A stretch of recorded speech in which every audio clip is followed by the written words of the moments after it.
Hey crew, first and foremost, I wanted to thank everybody who came out to the holiday party on Saturday. It was a great turnout, it was great food, lots of fun.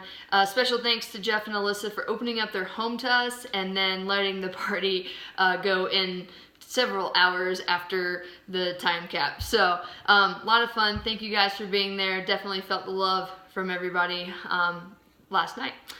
So going into the workouts for this week, December 16th through the 22nd, we're starting off with deadlifts. So deadlift instruction, just like we typically do for part A. And then we're moving into an EMOM of 2 deadlifts every minute on the minute for 10 minutes. So that's going to be at 80% of your deadlift 1 rep max. I want you to show me perfect control on the way up and on the way down. So what that means is no dropping the bar from the top.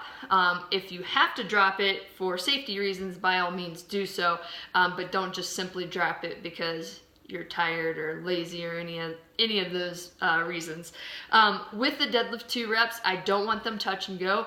I want you to reset between each one, even a release of the hands to prove that you're not touch and go, and that's going to help get us stronger with moderate weights. After that, we've got a fun little 4-rounder, lots of air squats, kettlebell swings, and some burpee box jump overs for part C. We've got 18-minute cap on that, so this one's just kind of a grinder. You want to keep moving. You don't have to move fast, but keeping moving will get you a finish time versus a time cap.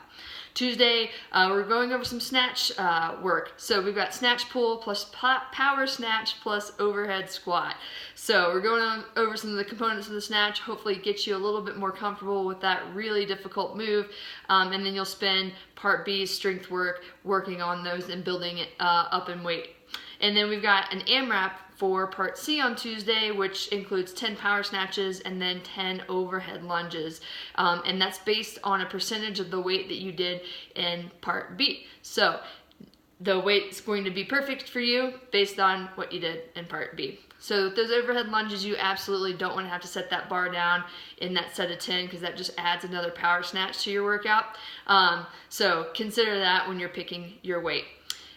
Wednesday, we're going to return to that toes to bar practice. Had a lot of good feedback when it came to that across the board. So throughout the day, I think a lot of people started to gain some knowledge and things started to click. So we're going to continue that momentum and continue that consistent work with toes to bar, hopefully getting you that skill or closer to that skill. So after our 10 minutes of practice, we're going to go into an every 6 minutes for 24 minutes workout. And so that's 4 sets of running, toes to bar, and dumbbell hang clean and jerk.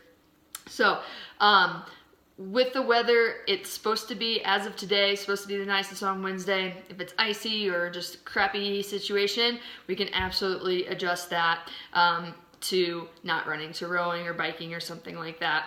And we're not going to score Wednesday, so you don't have to worry about whether RX is next to your name because we're not scoring it. So I want you to focus on working hard and getting a good workout and not what goes on the board. Thursday, we've got bench press. So got a couple more benches for you guys to allow for us to do bench press more often. People tend to like it, and I do too, quite honestly. So we're going to do basically a 5x5 bench press on Thursday, working to a 5 rep max. Don't be afraid to ask for a spot. Bench press is one of those movements when you fail, you're pinned under the bar, and that's no fun. Part C for Thursday, 80 wall ball, 80 double unders, 40 wall ball, and 20 deadlift for 3 rounds. If you don't own double unders, you may think of that as about 1.5 minutes of double under attempts.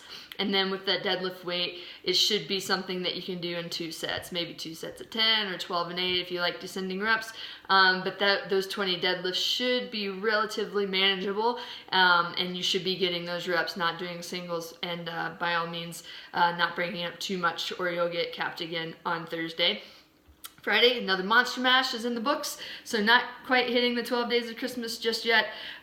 So Monster Mash for Friday, some high skill barbell movements with the hang squat clean and the push jerk. So when we specify push jerk, that means you do need to re-dip under each rep. So push press is technically not a push jerk. Not going to be too stringent on that, but just keep it in mind and really work on your push jerks. It's going to save your shoulders because those push jerks are paired with handstand push-ups, which is pretty much that that vertical pressing motion. So you want to use those hips and redip as much to your advantage. Also on Friday, there's, I think it's introductory to our gym at least, the L-sit pull-up.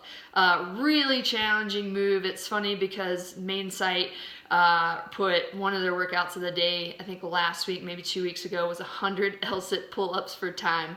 And it was very interesting because, like, who on earth can actually do that?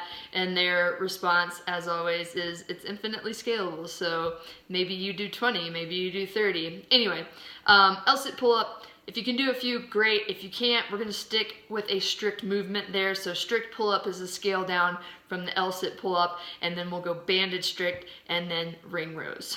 So no kipping on Friday. Saturday, fun partner workout as usual. So we got burpees, box jumps, lunges, sit-ups, and devil's press. Devil's press are on my mind. I keep putting them in these workouts. I think they're great, and so I hope you do too. And then Sunday we've got some split jerk instruction and practice, followed by strength work with split jerk, but with a 2-second pause in the receiving position. So when you catch the bar overhead in that split position, I want to see 2 still very controlled seconds in the bottom before you stand up.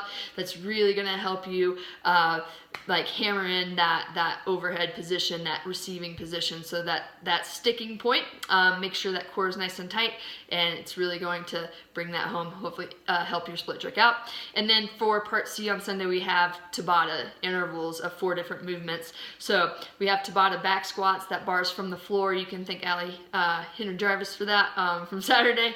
Back squats from the floor.